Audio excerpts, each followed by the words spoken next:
Narváez para otro segmento de Palabra Viva. Buenos días, Magdiel. Buenos días, Puerto Rico. Muy bien, estamos gozando, gracias al Señor. Y hablando de los asuntos del mundo y del reino. Bueno, en la mañana de hoy, yo tengo un temita que se titula ¿Cómo lo ve Jesús? ¿Cómo lo ve Jesús? Y voy a hacer un pequeño recuento, especialmente en el Evangelio de Juan, para que podamos sentar la base de este temita que tenemos en la mañana de hoy, ¿verdad? Porque nosotros queremos exaltar la figura de Jesús. Por ejemplo, en Juan capítulo 3, Jesús se enfrenta a Nicodemo. Nicodemo va, lo ve de noche, le lleva como yo siempre digo, esta expresión de premio de consolación. Sabemos que vienes de Dios, porque nadie hace las cosas que Dios hace, tú haces si Dios no está con él. Y eso implica que parece que hubo una guerra en el Sanedrín, tratando de definir quién era Jesús. Entonces, posiblemente alguien dijo, bueno, él dice que es el Hijo de Dios, y descarta eso, él no es el Hijo de Dios. El cuerpo del Sanedrín nunca le consideró a Jesús ser Hijo de Dios. Bueno, otros plantean que puede ser el Mesías. Quítate eso de la cabeza, que este es Galileo, de familias de escasos recursos, no, este nos va a traer un problema. Y llegaron al consenso de que Jesús, bueno, de todas formas te tengo que decir, resucita a muertos, camina por encima del agua, calma la tormenta, echa fuera demonios. Bueno, entonces él, definitivamente, Dios está con él. Y ese es el mensaje que le lleva a Nicodemo. La contestación de Jesús es, tienes que nacer de nuevo. Y da la impresión de que esta es una conversación donde las transacciones de comunicación están quebrantadas. Porque cuando usted se encuentra con alguien, usted le dice, ¿cómo tú te llamas? Yo me llamo Magdiel Narváez. Muy bien. O sea, si alguien me dice, ¿cómo tú te llamas? No, yo no fumo gracia. O sea, no hay una correlación entre las transacciones. Sabemos que eres de Dios, porque nadie hace las cosas que tú haces si Dios no está con él. Mira, Nicodemo, tienes que nacer de nuevo. Dice, bueno, ¿qué le pasó a Cristo? Bien. Entonces, tú sigues adelante y te encuentras más adelante en el capítulo 4, el encuentro con la mujer samaritana.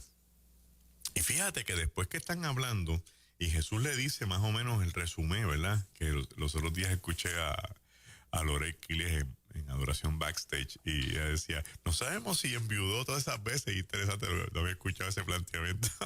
Si los 5 maridos que había tenido fue que enviudó. Y sorprende porque ella, después que está hablando con Jesús, le dice, a mí me parece que tú eres profeta. O sea, no podía, después de un diálogo, identificar bien a Jesús, ni saber cómo iba a sacar agua del pozo. Le hizo la pregunta clave, ¿y dónde es que yo voy a adorar? Y usted sigue por ahí, ¿verdad?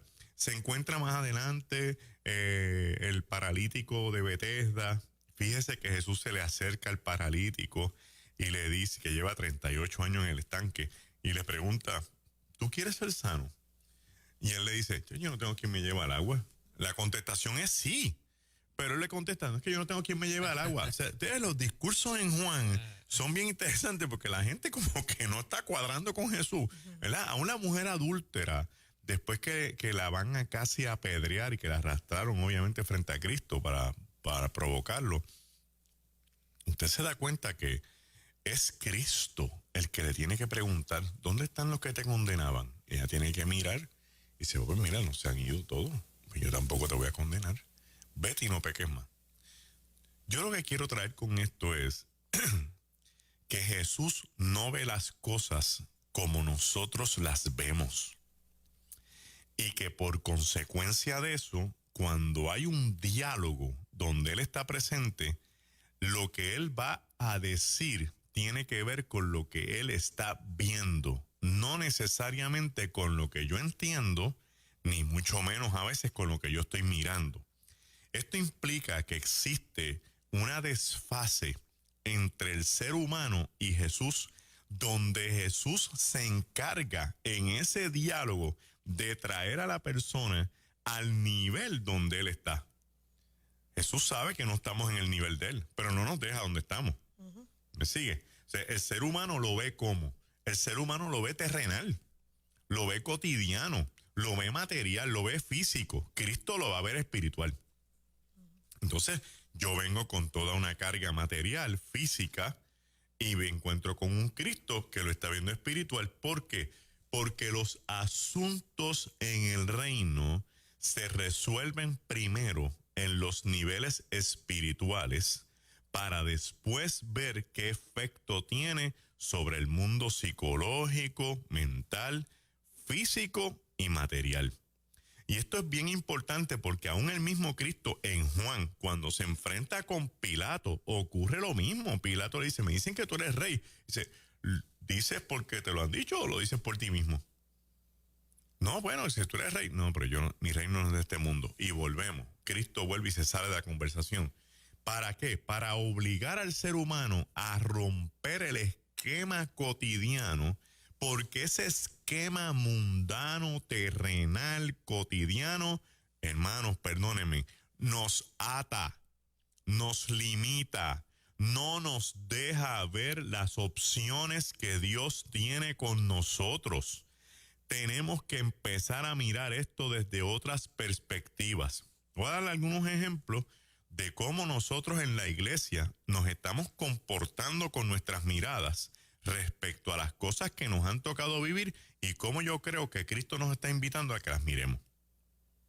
Bueno, todo esto que estamos viviendo actualmente, que lo hemos llamado los jueves, las señales del fin, y que usted no se debe perder esa sección para que pueda tener una perspectiva en qué tiempo estamos viviendo, tiene diferentes lupas o diferentes microscopios o diferentes ópticas de cómo se mira. Si usted todo lo que está mirando, siendo cristiano, voy a hablarle al pueblo cristiano y a los que quieren ser cristianos, los que sienten que son cristianos. Si usted siendo cristiano lo mira con una óptica científica, usted va a poner las esperanzas en una vacuna que va a venir de camino, porque usted cree fielmente en la medicina del mundo y esto se va a resolver y ya tú verás cuando Bill Gates y toda esta gente monte esa vacuna que viene. Si usted es cristiano y su óptica está en la ciencia, usted lo ve así. No estoy diciendo que sea malo, le estoy diciendo que si Cristo se enfrenta con usted y se encuentra con su óptica, no va a pensar igual que usted. No va a pensar, le va a pasar como a Nicodemo. Sabemos que vienes de Dios, tienes que hacer nuevo. Cristo te va a invitar a que rompas ese espejuelo y te pongas los espejuelos de Él para que veas que no tienes por qué temer al COVID si estás en Cristo. Y número 2, que no tienes que poner tu esperanza en ningún ser humano, en ninguna vacuna, porque el Señor te ha prometido que te guardará hasta las últimas consecuencias. Ah, hermano, es que hay personas muriendo. Hay gente que va a morir. En ningún sitio nosotros aquí hemos dicho que por estar escrito en Cristo vamos a ser tan inmortales que vamos a salir sin mascarillas y sin cuidarnos a desafiar el mundo y no va a pasar nada. Eso no es lo que estamos diciendo aquí. Lo que estamos diciendo aquí es que cambies la óptica. Porque si pones tu óptica en la cuestión científica, tu fe va detrás de tu óptica. Entonces tu discurso es distinto al discurso del reino. Tienes que poner tu fe en Cristo para que sea el Espíritu Santo conforme a la palabra que te dirija a toda verdad y a toda justicia, para que entonces tu fe esté detrás de tu Señor y tu discurso sea el discurso que Cristo quiere que tengamos. ¿Y qué discurso Cristo está buscando de nosotros? Bueno, pues a lo mejor se inventan una vacuna, pero yo no dependo de la vacuna, porque el discurso de Cristo me dice que si oramos por los enfermos, estos se sanarán. No porque lo digamos, porque si no la palabra dice que esta es una señal que siguen a los que creen, pero como no la estamos ejerciendo porque nuestra óptica está puesta en otras cosas, aquí no pasa. En otros países pasa porque en otros países no hay tantos planes médicos, no hay tantas farmacias disponibles, no tenemos un botiquín lleno de medicamentos y allí es o crees o crees. Si pones tu óptica en toda esta cuestión económica y dices, no, espérate, lo que pasa aquí es que este COVID va a traer un nuevo sistema económico que es una nueva inyección para el mundo, chicos, y va a traer el elemento del dinero digital, y va a traer toda esta situación del tracking face, donde tú te puedes quitar de encima las tarjetas de crédito, los billetes estos sucios marcados del mundo, donde ya la Reserva Federal dijo no va a haber más moneda, o sea que vamos dirigidos a eso. Esto es una chulería. Es más, mira, en China ya se está usando el facial tracing, que significa que una persona puede ser traqueada por su cara y esa persona eventualmente va a tener la posibilidad de consigo misma, sin ningún otro tipo de documento, de que ese facial tracing por una inteligencia artificial diga quién es, dónde vive, cuál es su pasaporte. Entonces, esa inteligencia artificial le va a decir a esa persona a qué puede aspirar, dónde pueden estudiar sus hijos por la capacidad que tienen, dónde es mejor que vivan. Entonces, y la gente dice, wow, esto va a ser un mundo nuevo, esto va a ser una maravilla. Palo, esto es lo mejor que nos puede pasar. Míralo a través de los ojos de Cristo, a ver si Cristo lo ve igual. Y Cristo te va a decir, oye, ojo, te va a decir Cristo, ojo, el mundo tiene dos reinos peleando uno contra otro, el de las tinieblas y el de la iglesia, a quien Cristo ya le dio la victoria porque le dijo que las puertas del infierno no van a prevalecer en contra de ella. Y no es que vamos a estar nosotros en una guerra con el mundo porque no queremos progresar. No. Lo que te estoy invitando a que consideres es que el progreso que pueda traer el mundo no te absorba la espiritualidad. Que el progreso que te trae el mundo no te confunda, que la ciencia y la tecnología no son dioses que compiten con el Dios verdadero. El Dios de la creación no necesita de nadie para hacer la obra que Él tiene. Por lo menos eso es lo que dice mi Biblia en el Génesis 1:1, que Él desde el 1 hasta el 3, creando todo lo que había, no llamó a nadie por teléfono a decirle, mira, tú me das una mano aquí porque se me ha trancado el borde en cómo yo voy a crear las piedras. Él no tiene necesidad de eso. No te dejes llevar. La óptica no la pongas en la economía, no la pongas en la ciencia. 3, no pongas tu óptica tampoco en las cuestiones políticas. Los políticos son gente de turno, gente de transición, que están ahí, porque dice la palabra que Dios es el que pone y quita gobernantes, con algunas funciones que hasta a veces ni tú ni yo sabemos. Los problemas que tiene el mundo trascienden los políticos actuales. Los problemas que el mundo va a enfrentar y que estamos camino a ellos después de esta pandemia que nos ha abierto toda una puerta de situaciones donde el mundo jamás va a ser igual. El decir que fulano de tal y mengano y este y lo otro, no. Algunos de ellos podrán mejorar las condiciones de vida. Algunos de ellos podrán atrasar los planes satánicos que otros movimientos grandes tienen por controlar el mundo y tener poder.